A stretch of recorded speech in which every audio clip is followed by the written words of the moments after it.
So I have had my Fujifilm X Pro-3 for over a year now, and I thought I'd talk about it. I got this camera back in September of 2022, and I used it religiously for the first 4 or 5 months, and then after that, things started to change. So if you've been around for a while, you remember that I made a video called The Pros and Cons of the Fujifilm X Pro-3. I had made YouTube videos before this, but I'd never really been uploading consistently. This was the first video in 6 months, so I was just uploading this on a whim because I thought, hey, I want to make a video. But this video got quite a bit of attention for a channel that's my size. It's only got a few thousand views, but for me back then when I had 50 subscribers, that was amazing. And that video getting a lot of views for a channel my size made me want to make more videos. So I was using my X Pro-3 a lot throughout this time, planning to make more videos, but I don't think I actually ever did. I think it just sort of appeared in the back of a few videos, my street portraits with the Pentax 6.7 and X Pro-3. It's just stuff like that. It didn't have its own dedicated video. And shortly after getting my Pentax 6.7, I really just stopped using it for the most part.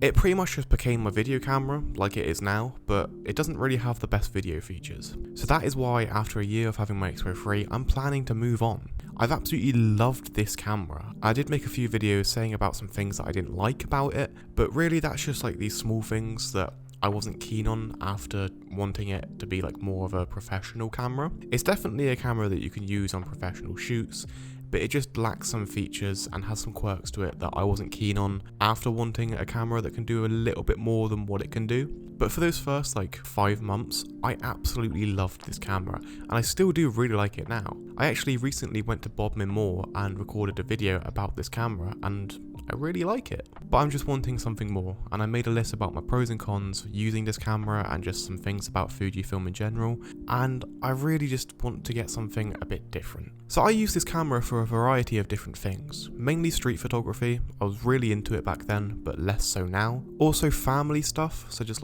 photos of family, photos of just everyday things, and just stuff like that. And this camera is amazing for those 3 things, but how I shoot now is a bit different, and it's not the best for it.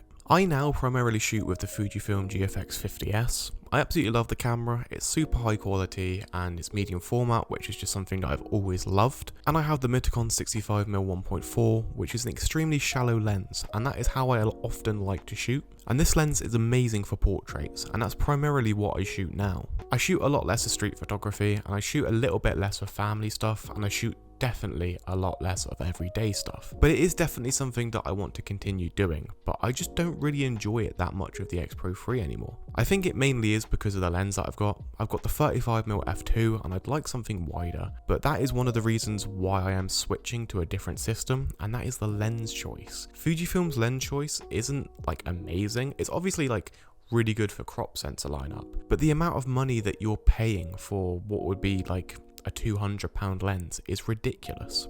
For instance, I like the 35mm focal length, which on Fujifilm would be a 23mm, and you can get a 23mm f1.4 I think, but that lens is ridiculously expensive for what would be a 35mm f2.2. So yeah, it's just sort of put me off using Fujifilm and just crop sensor in general. But I've also began shooting really slow, and the Fujifilm isn't exactly a slow camera. It's meant to be used in a fast street environment, and that is why I prefer using my GFX. So yeah, the X Pro-3 just doesn't really work for me anymore, and I'm sad to say that because I did love this camera and I still do really like it now, and I would like to keep it, but I'm not rich and I have to get rid of a camera to afford another camera. But I do have 2 cameras in mind, and I'm not going to mention them in this video. I'll mention their brand, but you're going to probably understand why I'm going to buy one of these cameras once I mention the brand. But yeah, the X Pro-3 is just lacking some features and just some things that it does have I'm not too keen on. For instance, the video. When I got this camera, I wasn't making videos at all, but because of this camera, I am now shooting so many more videos. I'm trying to get a video out every 1 to 2 weeks. I did have a period in the last 3 months where it was a bit random where I was uploading my videos, but that's because I wasn't having the best time mentally. But now that I'm planning to upload a lot more videos, it's going to be difficult to record them with this X Pro-3 where I can't even see the screen, and I've had multiple times this camera just stops recording for no reason. It will just say error, but that is because this camera isn't built for video whatsoever. It does have a video mode, but it isn't a video camera. And that's another thing that I just mentioned, the screen. I can't see the screen, and that isn't that big of a deal, but when you have a camera that isn't really meant for video and you also can't see the screen, some things do go wrong. Like I just said, I have had this camera fail multiple times on me, and sometimes autofocus can be really weird. Like multiple times when I've been recording, the camera has just focused on one of the faces behind me, which isn't like the smartest choice to be recording with a bunch of faces behind me, but my face is a lot more visible, and it's just decided to focus on those faces, which is just a bit weird. But it also hunts for focus really badly. Multiple times when I've been recording, I've had my face just go in and out of focus all the time. But that's because Fujifilm isn't known for having the best autofocus. In no way am I hating on Fujifilm or the X Pro-3. I'm just saying these negative things because these are things that I've noticed that now my style of shooting has changed. The Fujifilm doesn't offer them, or it doesn't do them very well. And that's because it's not meant to. It's not meant to be a video camera. It's not meant to have super shallow lenses. It's just not meant to have these things. It's meant to be a street photography camera where you have your aperture at like f8 or f11 and you just go around taking photos of people on the street. It's not meant to be a video camera or a slow paced camera. But that's another thing to talk about. I also don't want a crop sensor camera anymore. There's a few reasons, but the main reason is lenses. Being a crop sensor camera, you need to get a different focal length to achieve the same effect as a full frame camera. So for instance, my 35mm is actually a 50mm, and a 23mm would be a 35mm. It's not actually that big of a deal, but it does affect the apertures, and I like to shoot wide open most of the time. I really do like blurry backgrounds, and I really enjoy having environmental portraits where the fall off of the bokeh is gradual. But with a crop sensor, it's not exactly hard to get that, but it's not the easiest. It's just a bit frustrating to try and get that. But also the lens selection isn't great. The lowest aperture that you can get on a Fujifilm lens is f1 if you're going with native Fujifilm lenses. If you go with a third party one, it's f0.95, but if you go with Fujifilm and you want autofocus, it's f1. But in full frame terms, I'm pretty sure that's like an f1.4 or f1.5, and while that is fast, you can get like an f1.4, f1.5 lens for a quarter of the price of that Fujifilm f1 lens. That lens is like $1,000, and it's like a 56mm f1 or something like that. I'm not entirely sure exactly what it is, but that's the equivalent of like an 85mm or like a 75mm f1.4, f1.5. And when you're considering that you can just get like an 85mm f1.4 for around £300 secondhand, then why would you ever go with Fujifilm when you have to pay over $1,000 for that lens? You can get it for cheaper secondhand, but it's still like £900. So I just don't understand that, and I think it's just worth it in the long run to go with a full frame system where you're spending less money on lenses.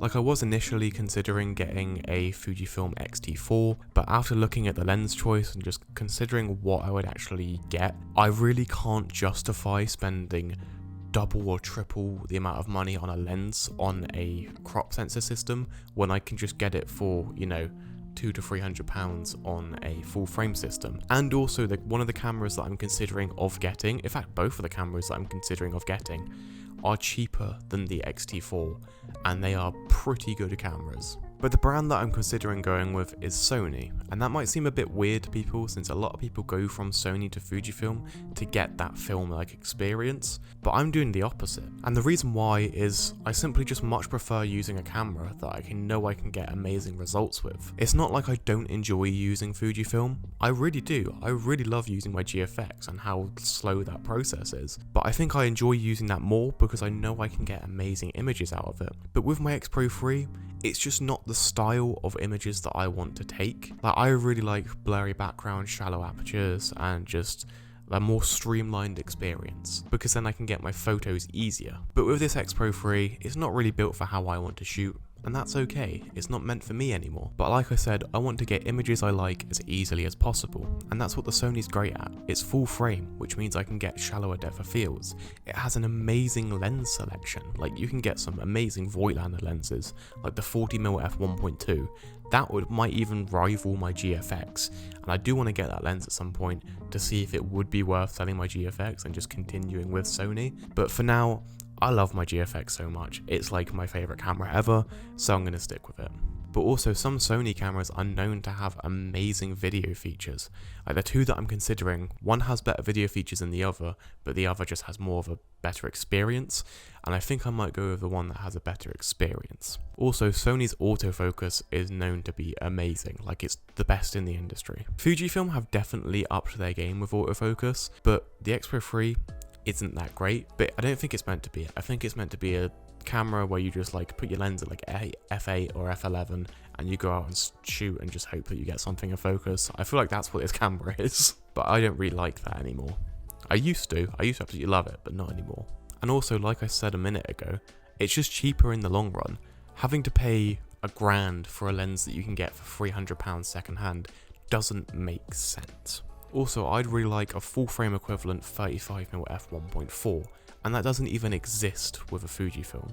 That's another thing as well. A 50mm 1.8, a nifty 50, doesn't exist on Fujifilm. The closest you can get is the 35mm 1.4, but that's a 50mm f2.2.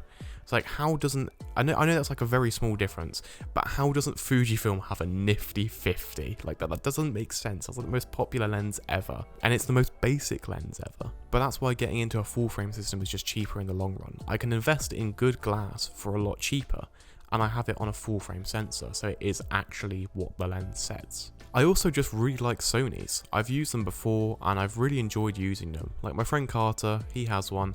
I remember that was the first time I used a Sony, and just holding it in my hands I was like, oh, this is amazing. And I think he had an 85mm f1.4 or 1.8, and that lens was very nice. I used it for few portraits, literally just waiting outside Toby Carvery's, waiting for us to have a table because it was very busy, but I was just using it outside there, taking a photo of Carter, Harry and Jen, and I loved that camera and I loved that lens, and it just felt so right. And I also like how small it is. It's still a full frame camera, but it's still as small as my X Pro-3, and that is one thing that I do really like with Fujifilm, is that's very small, but I can get that with a full frame sensor with Sony, and for cheaper. It just doesn't make sense to not go with Sony. And yes, I will miss Fujifilm, I definitely will, but I still do have my GFX, and I still do have my Instax, so I'm not entirely saying goodbye to Fujifilm, but I'm just saying goodbye to my X Pro-3, and it's a bit sad. But if I'm using my head instead of my heart, Sony just makes more sense. And I almost did listen to my heart instead of my head and continue using Fujifilm, but it just doesn't make sense in the long run. Anyway, that is the end of this video. I hope you've enjoyed. Goodbye.